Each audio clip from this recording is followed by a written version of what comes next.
The chamber of the Galactic Council was larger than any human mind could easily imagine. It hung suspended in the void of deep space, a vast dome of shimmering crystal anchored above a burning blue star. Inside, tiers upon tiers of alien delegates filled the air with quiet whispers, their voices mixing into a strange chorus that hummed like an ocean of sound. Some floated in shimmering containment fields, others perched on metallic platforms, their forms twisting and flickering under the chamber's white light. Every species that ruled a corner of the galaxy had a seat here, and for the first time in history, humans stood among them. 3 humans walked along the bridge toward the central platform. Commander Elias Ward led the way, his dark uniform simple but clean, the emblem of Earth glinting faintly on his sleeve. Behind him walked Ambassador Lyra Cade and Admiral Jonas Hale. Their steps echoed against the smooth metallic floor, each one a quiet reminder of how small they were among giants. Around them, 1,000 alien eyes followed in silence. A low tone reverberated through the chamber. The lights dimmed slightly.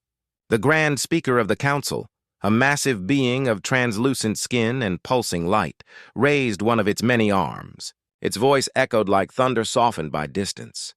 "Representatives of Earth, you stand before the Council of Galactic Order to answer for your species' defiance." The words rolled across the air like a wave. Lyra kept her expression calm, her eyes fixed on the shimmering figure. Behind her, Elias's jaw tightened, though he said nothing. The Grand Speaker continued. "For years, your world has expanded without authorization.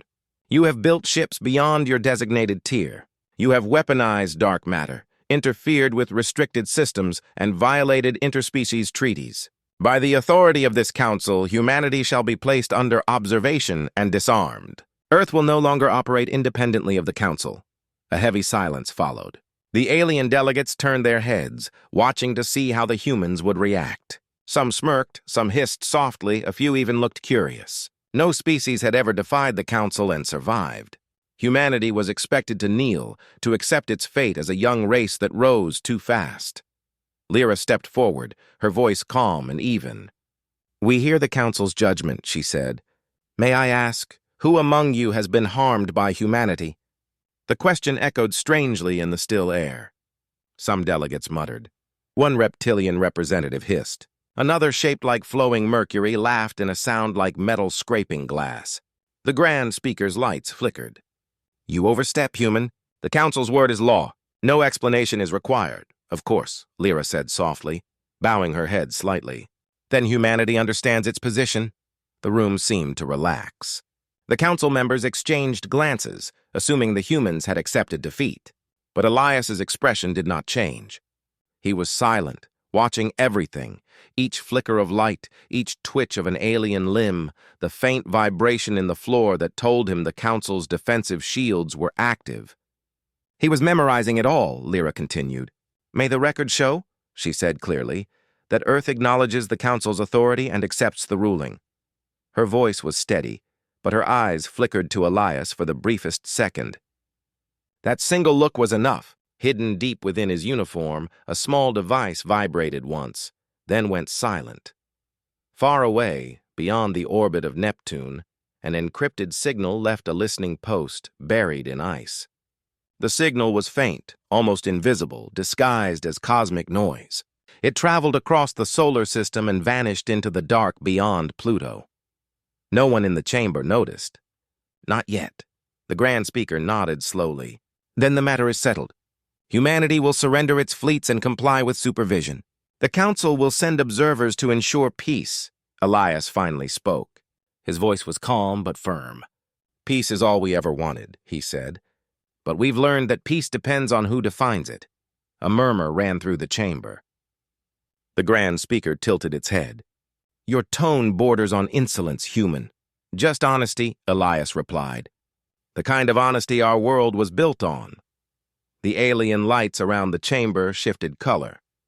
Some flared orange, some blue, indicating emotion, amusement, irritation, curiosity. No one had ever spoken to the council that way. The Grand Speaker's lights pulsed faintly, signaling the end of the session. "You are dismissed. Return to your world. Your actions will be monitored." Humanity's destiny is now in the Council's hands. Lyra smiled faintly. We expected nothing less, she said. As the three humans turned to leave, the air in the chamber grew tense again. The silence was thick, uneasy. The aliens had won, or so they thought. But beneath the calm surface of human expression, something else stirred. Not fear, not surrender. Something older, colder, more deliberate. When the humans reached the outer corridor, Jonas broke the silence. You just signed us into servitude, he said under his breath. No, Lyra replied quietly. We signed them into our story. Elias's voice was low. The message? Sent, Lyra said. They'll never find it. Elias looked out through the transparent wall as the chamber shrank behind them. The star beyond cast a soft glow over the alien fleet that guarded the Council's citadel. Each vessel was enormous, gleaming, older than anything Earth had built. Yet he did not look afraid. His gaze was thoughtful, almost sad. They think humanity will forgive, he said quietly. They think we'll fade into obedience. Lyra glanced at him. They don't understand us. No, Elias replied. They never will. The shuttle carrying them back to their transport drifted away from the Council station. Thousands of alien eyes followed them, unseen from the shadows of the hall. To the galaxy, the humans were defeated, broken. Another young species put in its place. But somewhere deep within the silence of space, a pulse of light flashed between hidden satellites. Across the solar system, quiet machines that had slept for decades came online. In underground bases on Mars, systems hummed awake. In the icy caverns beneath Europa, red lights blinked for the first time in a century. Old programs whispered to life. And on Earth, somewhere beneath the ruins of an abandoned defense complex, a single phrase appeared on a dark screen. Protocol Phoenix. Commence. The Council's sensors did not detect it. Their monitors saw only normal human transmissions, weather reports, civilian chatter, trade logs. Nothing unusual. The aliens in the chamber returned to their debates, dismissing humanity as an arrogant but harmless species. None of them noticed that several neighboring systems had gone strangely silent. On board the human ship, Elias stood at the viewport, watching the distant shimmer of the Council's citadel. They have forgotten what we are, he said quietly. Jonas frowned. And what's that? Elias turned slightly, his face reflected in the glass. Survivors. Every time someone told us to kneel, we stood taller. The engines flared. The shuttle cut through the darkness, leaving the Council's world behind. In the void of space, the stars glimmered like silent witnesses. Humanity's signal continued to spread, slow, patient, unstoppable. On the Council's main world, deep beneath the surface, a small AI terminal registered an anomaly. A fragment of human code embedded itself in the Council's network, simple, harmless-looking. But within that code, hidden in the pattern of zeros and ones, was a message. We remember mercy when it is shown to us. But when it's taken for weakness, we write our answers in fire. No one read it. No one understood. Not yet. Far beyond the edges of known space, something began to move. The chamber lights dimmed until only the vast circle of the Galactic Council remained lit. Thousands of alien representatives filled the room, their forms casting long, shifting shadows against the metallic floor. Their eyes, some glowing and others veiled, focused on the small group of humans standing at the center platform. Humanity was once again called before the galaxy's greatest power, and the silence that followed was heavier than the vacuum outside the station's hull. Ambassador Elena Morrow stood still, hands clasped behind her back. Her posture was calm, but her mind was racing. This was Earth's second summons to the Council in less than a decade, a record that no species wanted.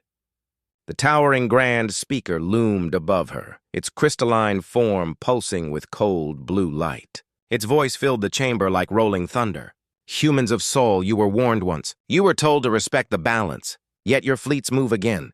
Your colonies expand beyond your boundaries. Explain yourselves. Elena glanced at the screens hovering around her. Dozens of alien faces flickered across them, species that ruled entire sectors of the galaxy, each waiting for the human to stumble. She inhaled slowly and spoke. The colonies you mention are humanitarian outposts. We responded to distress calls from unaligned worlds. We did not invade. We aided. The Grand Speaker's light dimmed as if annoyed. You interfere where you are not permitted. We saved lives where you refused to act, Elena replied, her tone steady but sharp. A wave of murmurs rippled across the chamber. Representatives exchanged looks, their voices rising in translated whispers. Some found her boldness offensive. Others seemed quietly impressed. One of the older delegates, a being made of swirling mist, leaned forward. Ambassador Morrow, it said in a soft, cold voice, you are outnumbered by civilizations older than your species itself. Your courage is unwise. Elena smiled faintly. Courage is rarely convenient. A few seats away, Commander Grant Hale watched in silence. He stood at the edge of the human delegation, observing every flicker of light and sound. His earpiece vibrated once, a coded signal from the ship orbiting nearby. He didn't react. The signal meant one thing. The plan was moving forward. The Grand Speaker raised its hand, silencing the hall. Enough, the Council has voted. Humanity's outer colonies will be dismantled. Earth will withdraw all military presence beyond its solar boundary. Should you refuse, the Council will enforce compliance. Elena turned toward the massive audience. Hundreds of species watched, their expressions unreadable. Then the Council will enforce silence, she said quietly. And you will call it peace. The words hung in the air. For a brief moment, no one moved. Even the speaker's lights flickered uncertainly. Grant saw the subtle shift in the room. The alien delegates were unsettled. Humans had a strange way of speaking that always carried weight beyond logic. They used emotion as a weapon. The speaker's voice rose again. Your defiance confirms our judgment. Humanity's expansion ends now. Elena inclined her head slightly, her expression unreadable. We understand. That was the moment the humans were supposed to beg, to plead for leniency. Instead, they stood still as the chamber's floor hummed and the holographic seal of the Council appeared above them, an official mark of restriction. The aliens assumed compliance, unaware that the message Grant received moments ago had already reached the edges of the solar system. A pulse of invisible code was spreading like a whisper through space. Beyond Neptune's orbit, a small array of dark satellites came alive. Hidden beneath the ice and dust of forgotten moons, ancient engines stirred. Their systems had been dormant for generations, sleeping quietly under the name of peacekeeping infrastructure. But those who built them knew better. They were never for peace. They were insurance. Back in the chamber, Elena stepped down from the central platform. The hearing is concluded, the speaker declared, and the crowd began to disperse. Voices rose again, carrying judgment and mockery.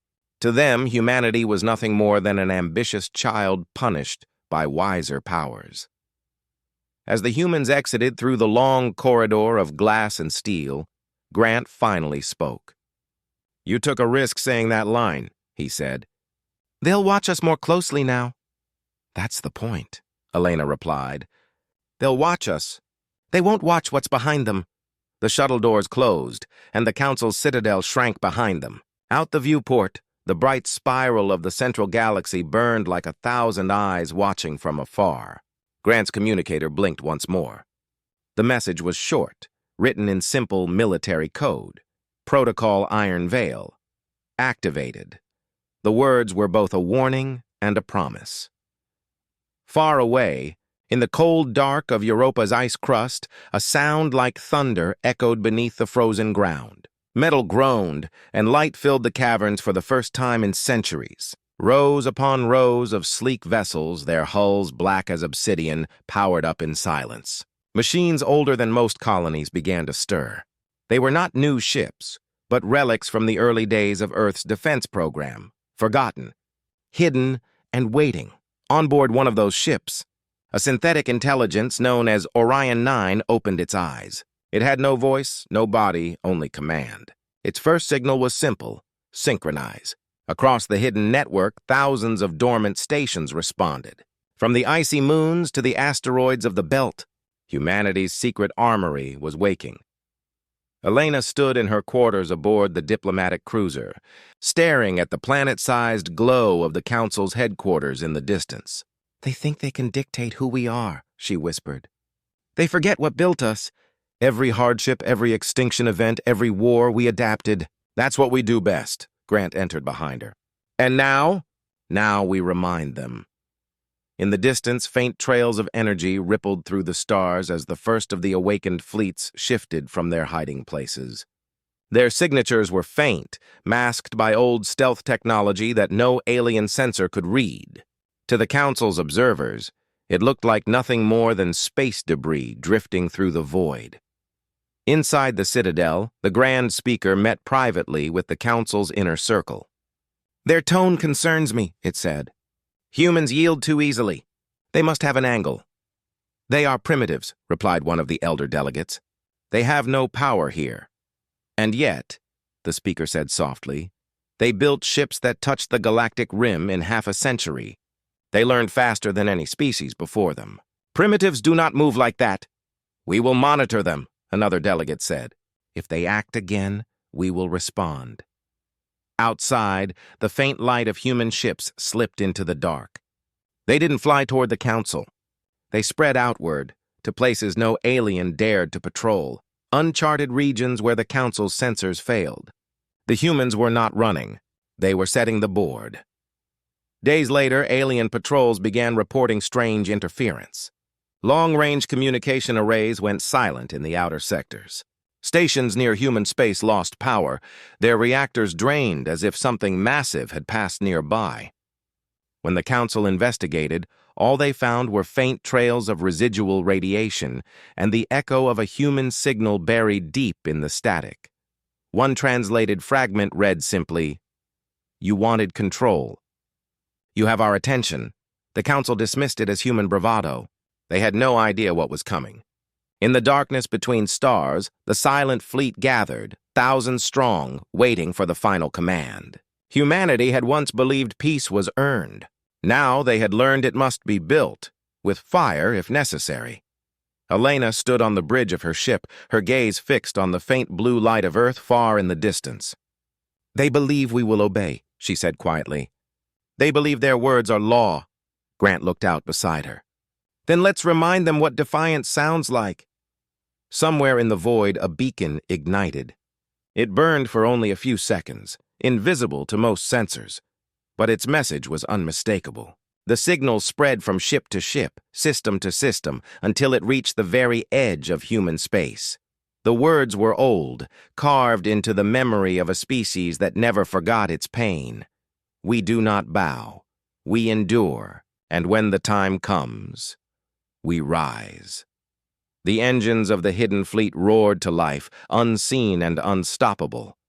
The galaxy would soon learn that humanity's silence was never surrender, it was preparation. The chamber of the Galactic Council was silent except for the low hum of the translation field. Thousands of delegates filled the vast circular hall, their forms gleaming under the cold white light that hung like a halo over the arena. The Grand Speaker stood at the center, its translucent body glowing faintly with shifting shades of blue. Around it, the delegates from 100 different species watched the newcomers at the central platform, the humans. Captain Auric Vale stood tall in his dark gray uniform, his eyes calm though he felt the weight of 1,000 alien gazes. Beside him was Ambassador Mara Ellen, who seemed untouched by the pressure of the moment.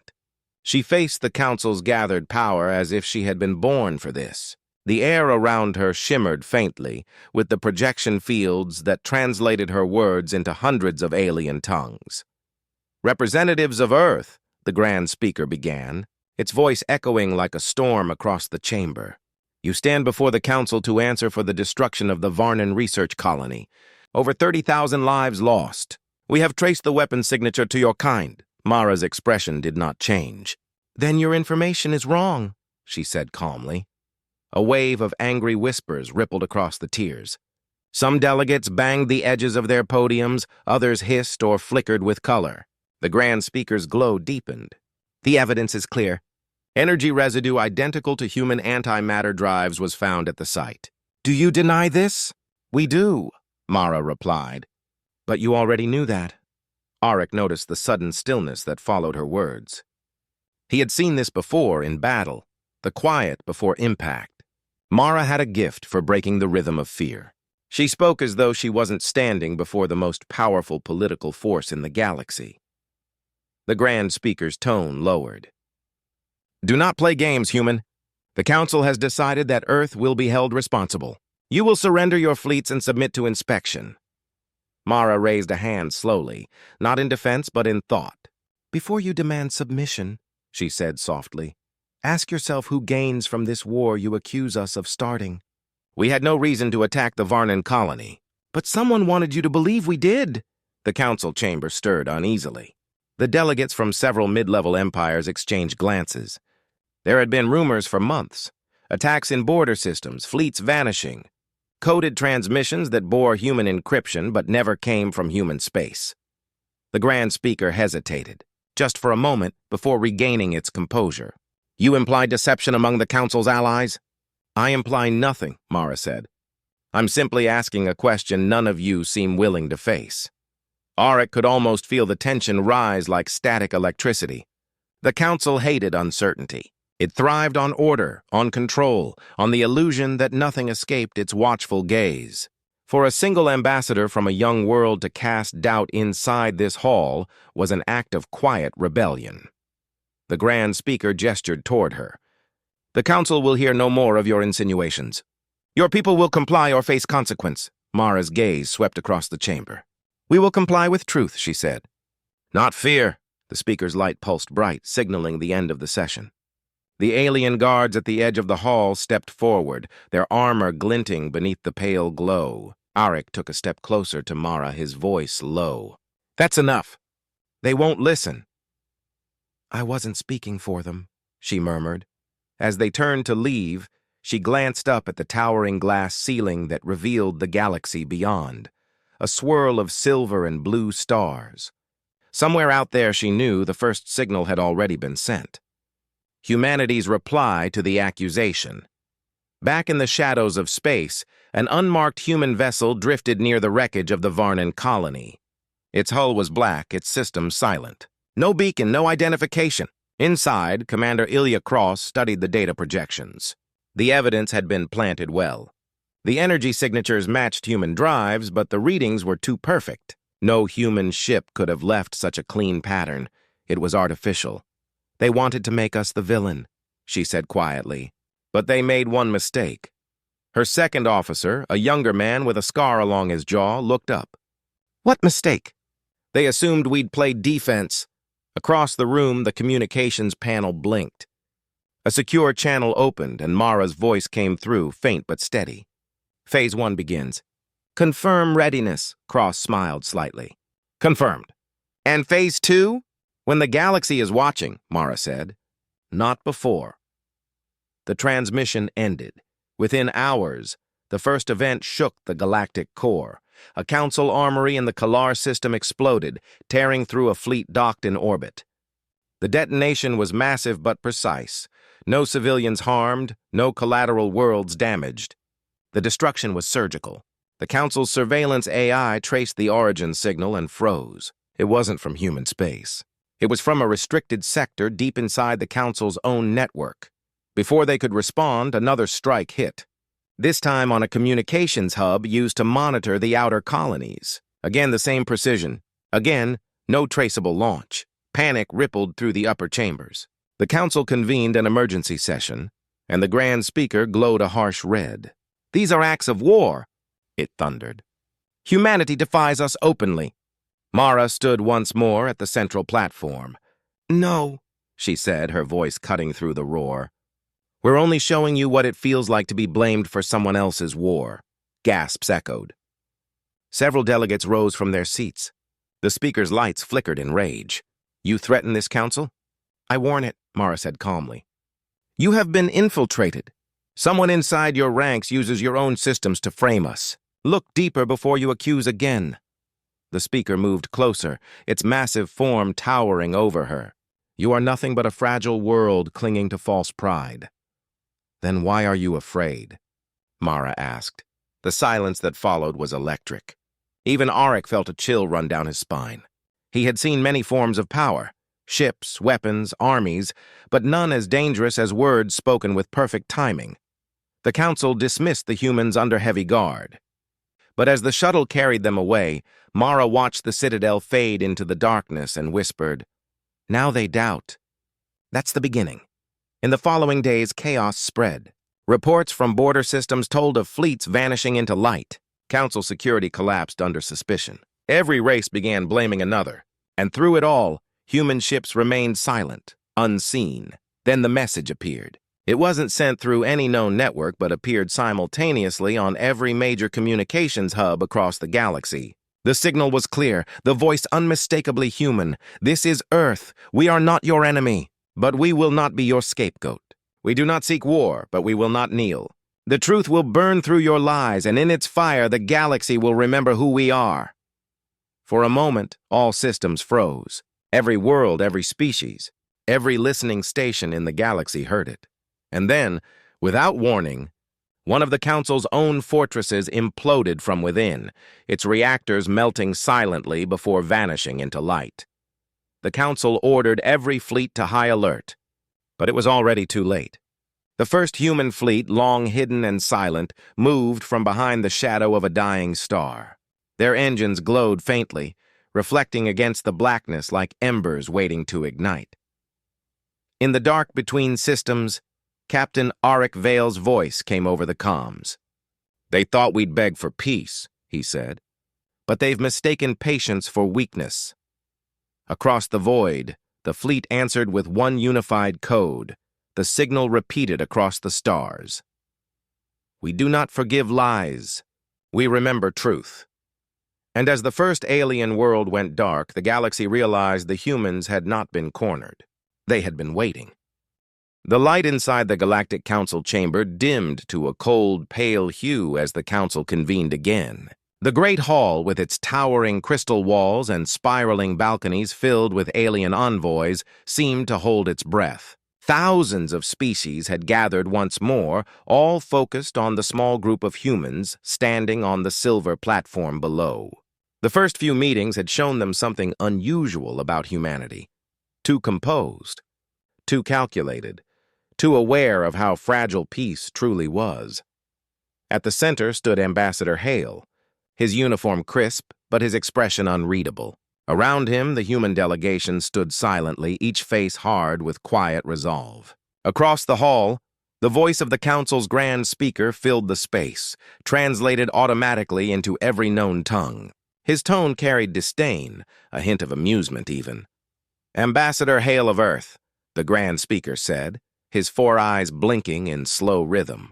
"The Council has reviewed your planet's actions in the recent border conflict. The destruction of an entire fleet cannot be dismissed as defense. Humanity stands accused of aggression against a member world of this Council." The chamber's hum rose like a low growl. Holographic images appeared in the air, ships exploding, alien vessels torn apart by white fire.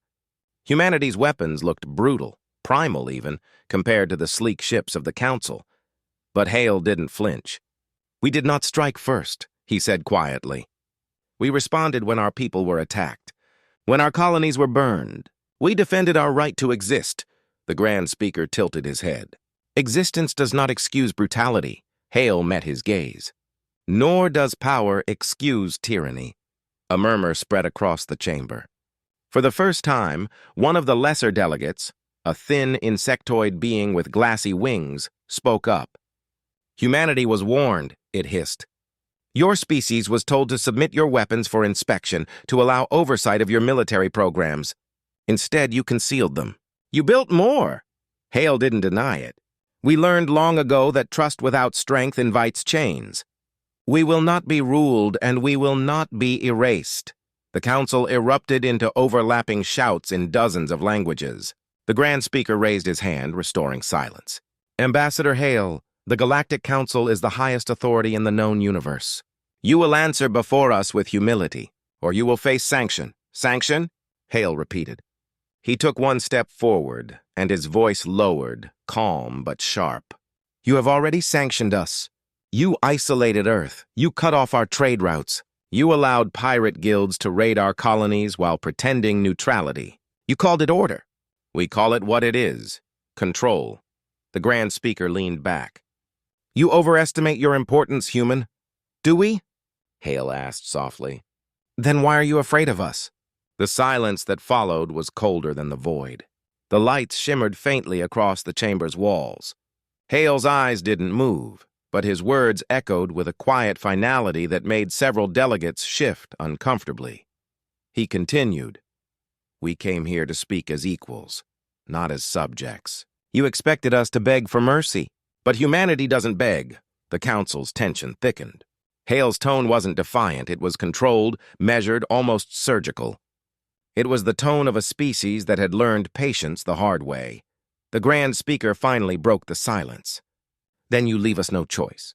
The Council will vote on Earth's expulsion and the authorization of a containment fleet. Humanity will not be allowed to spread its violence any further. Behind Hale, his second officer, Commander Alara Voss, turned slightly, eyes narrowing. She didn't speak, but her jaw tightened. Hale simply nodded once. Then vote, he said. As the holographic markers of each species' vote began to glow, the humans stood motionless. The votes were nearly unanimous. Expulsion, containment. The great hall glowed with colors of condemnation. Only a handful of species abstained, watching in uneasy silence. When the final light faded, the Grand Speaker's voice returned. It is decided. Humanity is exiled from the Council. Any attempt to contact or interfere with member worlds will be met with military response. Hale bowed slightly. So be it, and then he smiled. Just a small, quiet smile that seemed out of place in that cold chamber. But remember this moment. You did not destroy us. You only reminded us who we are. With that, the human delegation turned and walked out of the chamber. The echo of their steps followed them into the vast corridor beyond, past rows of alien guards who stared in uncertain silence. Outside the council spire, the black void of space stretched endlessly.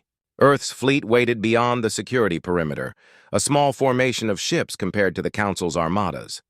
But what unsettled the observers wasn't their size. It was how still they were, how calm. When Hale stepped aboard his command ship, Ilara turned to him. They'll come for us, she said. He nodded. Let them. What now? She asked quietly. Hale looked out at the stars. Now we remind them why we survived every world that tried to break us. Over the next weeks, the Council enacted its sanctions. Trade routes to Earth were blocked. Human colonies on the rim were seized. Yet in every place the Council moved, something unexpected happened. Pirate fleets vanished overnight. Outposts under alien control reported system failures, communications cut, reactors sabotaged. Human cargo ships that were supposed to be stranded somehow appeared on the far side of the blockade, untouched, and then, one by one, the stars near Earth began to flicker. Not dying, but burning. A series of massive energy readings appeared near the Sol border, so strong they distorted sensors. The Council called emergency meetings. Their fleets mobilized, expecting warships. Instead, what they found stunned them. Dozens of orbital beacons had been constructed in secret. Massive towers, each emitting synchronized pulses of light. When viewed from a distance, the pattern became clear, a single phrase written across the void in burning symbols, readable in every major galactic language. It said, "We remember." The message rippled through every channel. It wasn't a declaration of war. It was a promise. Back on Earth, the skies burned with the glow of launch trails. Factories worked without rest. Engineers spoke in whispers about a new project, something vast and impossible. Hale stood on the balcony of the orbital command tower, watching the lights rise into the night. Ilara joined him. "Do you think they understand what they've started?" she asked. Hale's voice was calm. "Not yet. But they will. Some of them think we'll forgive." He shook his head slowly. "Forgiveness isn't what we're sending them." As the darkness deepened, the stars over Earth flared brighter. The Council's networks were flooded with encrypted transmissions, fragments of human code that no AI could fully decrypt. Rumors spread of something massive being built. something beyond conventional warfare. And far from Earth, beyond the outer rim, the first fragments of a colossal human vessel began to assemble in silence. It wasn't shaped like any ship before it. It was something older, colder, and infinitely more dangerous. Humanity had been judged and found guilty, but their answer would not come in words. It would come written in fire. The Galactic Council chamber was silent for the first time in centuries. The crystal spires that reached into the dark above reflected the faint blue light of the Council's emergency beacon. Hundreds of alien delegates filled the massive room, their colors and forms glowing beneath the soft illumination. But no one spoke. No one even dared to breathe too loudly. At the center of the chamber, a holographic display floated in mid-air, showing a colossal human ship slowly entering the borders of the inner systems. It wasn't like any known vessel. It was black, built from alloys unknown to the Council, its surface layered with pulsing crimson veins of energy. It moved without visible thrusters like a shadow sliding through space. And it was heading straight for the Council's homeworld. "They wouldn't dare," muttered one delegate, a serpentine being whose scales shimmered in agitation. "They can't possibly think they can—" "They can," interrupted another voice, deeper, older, colder. It belonged to a creature of stone and light, one of the oldest council members. "They warned us." We ignored it. On the platform below, the Grand Speaker stood rigid, his expression unreadable. He turned to the council's security commander. "Have our fleets engaged?" "They tried," the commander said, his voice trembling. "Their weapons do nothing. The human ship emits some kind of interference field. Missiles detonate before impact. Energy weapons disperse. Our ships cannot get close." The Grand Speaker stared at the hologram. "Then what is it they want?" As if in answer, the projection shifted. The human ship had stopped just beyond the moon of Varus, the planet on which the Council's headquarters stood. A new signal appeared, a transmission request. From Earth. The hall erupted in murmurs. The Grand Speaker raised his hand. "Accept it," he ordered. The hologram flickered and a single human appeared, projected larger than life. It was Ambassador Hale. He stood in what looked like a control room, but behind him there was no chaos, only cold precision. His eyes were calm, his face illuminated by the light of dozens of displays showing council worlds. "Grand Speaker," he began quietly. "We warned you not to mistake restraint for weakness," the Grand Speaker's voice echoed through the chamber. "Ambassador Hale, this action is a violation of every law of peace the Council has ever written." Hale didn't blink. Peace was already broken. "You just thought you could hide it behind bureaucracy and judgment. You punished us, isolated us, and then watched while others tried to destroy us. We adapted. We evolved. Now we're here to show you what your judgment created." A murmur swept the chamber. The Grand Speaker clenched his fists.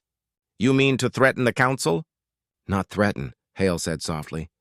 "Demonstrate," he gestured off-screen. The hologram changed again. It showed the space surrounding the Council's world. Hundreds, no thousands, of small lights began to appear. They weren't ships. They were drones, spreading like a mist across orbit.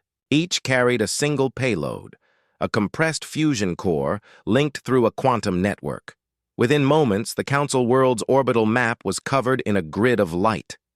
"What is this madness?" shouted one delegate. Hale's voice remained calm. "Humanity's warning system. A weapon that doesn't destroy but reminds. You once told us we were unpredictable." "You were right." The Grand Speaker tried to sound confident. "If you fire on us, you'll bring every empire in the galaxy against you. Humanity will be erased." Hale's eyes hardened. "You've been trying to erase us since the day you discovered we wouldn't kneel." "But you don't understand what we've become. Humanity doesn't seek war, we end it. You asked if we could forgive. This is our answer." The hologram changed again. Around every Council ship in orbit, the human drones flared. Instead of detonating, they released beams of pure white light. The beams formed lines, connecting across the void, burning symbols into space itself. From the Council's moon to the far reaches of orbit, the same words blazed in fire written in dozens of languages, old and new. We remember every alien in the chamber stared, transfixed. Even the Grand Speaker was speechless. The words hung in the sky, burning across their own home system. Not destruction, declaration. Not war, warning. This is not an attack, Hale continued. Not yet. It's a reminder that we are no longer at your mercy. You exiled us, and in exile we found ourselves. You called us primitive, violent, incapable of restraint. But we learned patience. We learned unity. And now we stand beyond your reach. You would bring chaos to the stars, the Grand Speaker roared. You threaten all life! Hale's voice cut through him like steel. No, you brought chaos when you believed you could judge who deserves to live free. You built your peace on fear. We simply tore off the mask. Then the transmission began to distort. Behind Hale, alarms began to sound. Not from panic, but from execution. The human ship was activating something vast. The Council's sensors went wild. Space itself seemed to twist. Gravitational readings spiked, forming a singular distortion point. The delegates panicked. They're tearing open the fabric of space, someone shouted. Hale's image remained, his expression unchanged. We will leave this system now. You will not follow. The message remains. Earth remembers what you did to us. And now, the galaxy will remember us. The signal cut off. Moments later, the human vessel vanished into the distortion. Every drone, every beacon, every trace of the massive human formation dissolved with it, leaving behind only the burning letters across the void. The Council's communication lines erupted with confusion. Some worlds demanded retaliation. Others called for negotiation. A few whispered in fear that the humans had become something far beyond understanding. On the far edge of the galaxy, light years away, the human ship emerged from the rift near a hidden system. Below, half-built rings and orbital structures surrounded a newborn star. It was a place no alien map marked, a system humans called Haven. Hale stood in the command chamber, looking down at the glowing world below. Commander Alara approached him, quiet as always. Transmission complete, she said. The message is spreading. Every major network has broadcasted it. Hale nodded. Good. Some of the colonies are worried the Council will retaliate, she added. They will, Hale said. But it won't matter. By the time they arrive, we'll be ready. He turned toward the viewport. The ship's reflection shimmered on the glass, massive and dark, shaped like a spear of light and shadow. We didn't build this ship for conquest, he said softly. We built it so no one could ever put chains on humanity again. Ilara looked at the glowing planet below. What if they never forgive us? Hale's eyes narrowed. They don't have to. Forgiveness isn't the goal. Understanding is. The ship's engines began to hum again, low and deep as new ships joined formation, hundreds of them, each bearing Earth's insignia, and in the void between stars, far away from the eyes of the Council, humanity's fleet ignited their drives, lighting the darkness like a storm of fire across the galaxy. The words written in flame still glowed against the black. Every world that saw them understood the message. Humanity had been judged, but they were not broken. They were awake now, united, and silent no longer. The age of submission had ended, and the message they sent into the stars would never fade.